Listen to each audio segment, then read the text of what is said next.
Hey guys, and welcome back to Storytime with Sarah. I'm really excited to be sharing stories with you again.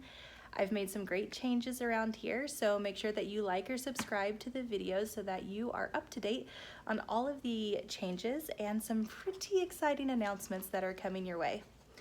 Today I'm filming in Canby. My sister Megan and her husband Paul own this fantastic bookshop called the Book Nook. If you haven't heard of it yet or you haven't visited yet, you definitely need to come by and see what they've got for you. I will put a link to their website in the comments below, so make sure you check them out. All right, let's get to reading. I need you to go grab a friend and cuddle up because it is story time with Sarah. Today we're starting with a series of books. One of the changes I'm making is I'm going to offer a book series in video format. So we are starting out with a Sir Cumference series. It's a fantastic math adventure and I think you guys are really going to enjoy it. I loved reading through it. The first in the series is called Sir Cumference and the First Round Table. Long ago, in a land known as Camelot, there lived many knights and ladies. Their ruler was a mighty but gracious man named King Arthur. During many years of peace and good harvest, the people lived happily. The trouble began when the army of their neighbors to the north began gathering at the border. These people, known as the circumscribers, might be preparing to make war. King Arthur called upon his bravest and most trusted knights to plan what to do. The knights rode as fast as they could to Arthur's castle. Sir Cumference lived nearby, so his family came with him. Sir Cumference was married to Lady Di, who came from the town of Amador. They had one son named Radius. Radius was very small and quite young, but what he lacked in height and age, he more than made up with his keen mind and boundless energy. After the first day of meetings with all of the king's knights, Sir Cumference sat with Lady Di. "Oh," he groaned, "my throat hurts. I have to shout to be heard at the other end of that long rectangular table. Everyone has to. The king is very upset." "Why don't you fix the table?" suggested Lady Di. "How can we do that?" Sir Cumference asked. "Well," said Lady Di, "you could cut it in half.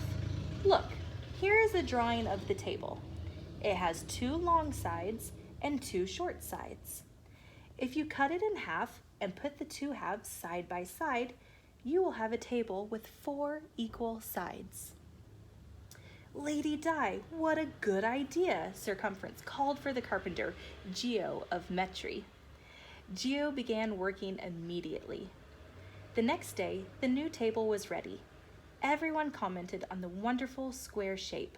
However, another problem arose.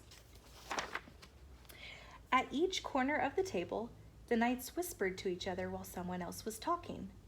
Sir Galahad exclaimed, "King Arthur, how can we meet to discuss a solution when people talk secretly to each other?" "Sir Galahad is correct," King Arthur responded. "We have come here to talk of defending our land against circumscribers, not to talk in secrecy." After the meeting, King Arthur told Sir Cumference a new table was needed. That night, Sir Cumference told Lady Di about the problems with the square table. Lady Di thought a moment and said, "What if we cut the square table diagonally? We could put the 2 halves together like this to make sort of a diamond shape." She drew a diagram and said, "The king could sit at one end and you could sit at the opposite end. Everyone would be close enough to hear, but the knights would not be in any tight corners." After seeing the plan, Sir Cumference agreed that it was a good idea. Geo, the carpenter, said, "In carpentry class, they called this shape a parallelogram. I will have that table ready by the morrow." The next day, Sir Lancelot and Sir Gawain were amazed to see a table in the shape of a parallelogram. The others liked it, but King Arthur was not happy sitting at the sharp point. the king let the knights have jousting practice and sword play while he spoke with Sir Cumference. Sir Cumference, I am sorry. Though the new table solves some problems, the diamond point sticks into me like an enemy sword. We need a table where we can think about ways to prevent a war, but this table makes me feel like fighting. Can you fix it? I will do my best, sire, said Sir Cumference. That afternoon, he stood by the field and watched the others joust. It was a beautiful day, with blue skies and flags flapping in the breeze. Sir Gawain's flag was blue with a white cross. Sir Lancelot's flag was green with lions, and Sir Torres's flag was green with an eagle. The flags were all similar in shape. They were all triangles. That's it, said Sir Cumference, a triangle table. Sir Cumference called Geo and explained. Geo said, if we cut the parallelogram table in half, that would leave 2 triangles. One triangle might be too small. When they measured the proposed triangle table, they realized that 4 people could not fit on each side. Geo, let's think some more, said Sir Cumference, and he went to discuss shapes with Lady Di. Yes, said Lady Di, I can see that the triangles would be too small, so cut off the corners like this and make an octagon. Look, it will solve the problem. When the knights sat at the octagon table, each one wanted a side all to himself. 8 sides and 12 knights. Who would have to share a side with another? They agreed that the king should have a side all to himself because he was their leader, but that left 7 sides and 11 people. Knights, let there be order, said King Arthur calmly.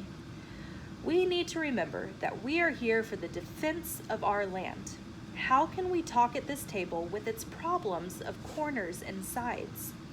Sir Cumference, have the carpenter build a table shaped like an egg, and perhaps then we will behave more like a flock. Sir Cumference drew up plans for an oval table with Geo. This table is going to be harder to build since it has no straight edges, said Geo. I will begin at once. When the knights met again, they were all impressed by the oval table. Sir Lancelot suggested that they raise their goblets and drink a toast. All of the knights raised their goblets, but there was a great commotion from the ends of the table. The knights at the end of the oval table bumped into the king as they raised their goblets. No one had enough room. Some of the knights began to argue. Then King Arthur shouted, "Stop! All leave me until tomorrow, except for Sir Cumference." After talking to King Arthur, Sir Cumference returned home, discouraged once again. Radius piped up, "Father, when I have a problem I cannot solve, I do something else for a while. Why don't we go for a ride?" That afternoon, Sir Cumference, Radius, and Lady Di went riding. No one said much until Radius shouted, "Father, look! A tree has fallen over." "So it has," observed the knight. "Don't you see, Father? There's your table." Lady Di got off her horse for a closer look. She stood on her tiptoes and stretched her arm up as high as it could go. Her fingertips just met the upper edge of the trunk. "It should be big enough," she said. "This part is as tall as I can reach, and the wood seems to be of good quality." Sir Cumference summoned Geo to cut a cross-section of the trunk to make into a tabletop. "Leave the bark on the outside edge," he told Geo. "I like its rough feel." Geo and his helpers sawed through the huge tree trunk. Then they hoisted the heavy slab into an ox cart, and off they went to Geo's workshop. Geo worked all night building the new table. The next time the knights met, the table was finished. Everyone was content. No one shouted or whispered. No one felt cornered or trapped. No one was poked in the stomach, and no one felt squished. Everyone had an equal position around the table. As they talked, they decided the best plan was to try to make peace with their neighbors. King Arthur was so pleased that he announced they would celebrate that night. Everyone was enjoying the music, dancing, and banquet when a messenger delivered a sealed parchment to King Arthur. The king read it and smiled.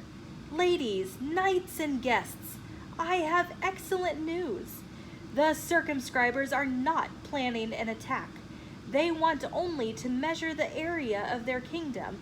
There will be peace in the land." "Hooray!" everyone cheered, till the king held up his hand for silence. "To honor these knights who have gathered at this table in the interest of saving our kingdom, let us henceforth be known as the Knights of the Round Table. Let us thank Sir Cumference and Lady Di and their son Radius. They made this round table possible." Everyone cheered again. "Furthermore, because Lady Di of Ameter has a reach that is equal to the distance across the table, we will name this measurement for her. We will call it the diameter." "I am proud of Radius too," added King Arthur. "Someday he will become a fine knight. He may be small, but he has tall ideas." Everyone nodded and clapped. "Let us call this small measurement from the center of the circle to its edge the radius." Finally, let us not forget our clever Sir Cumference. Since it was his idea to leave the bark on the outside edge of our table, we will name the outside edge of any circle after him. Let us call it the circumference. Sir Cumference bowed to the king as everyone rose from their seats and began cheering and whistling and stomping their feet. It was the happiest celebration that anyone could remember. I hope you guys enjoyed that. There are 2 more Sir Cumference books coming in this series, so make sure you're liking and subscribing so you're getting notifications when new stories come up. Have a great day. Bye.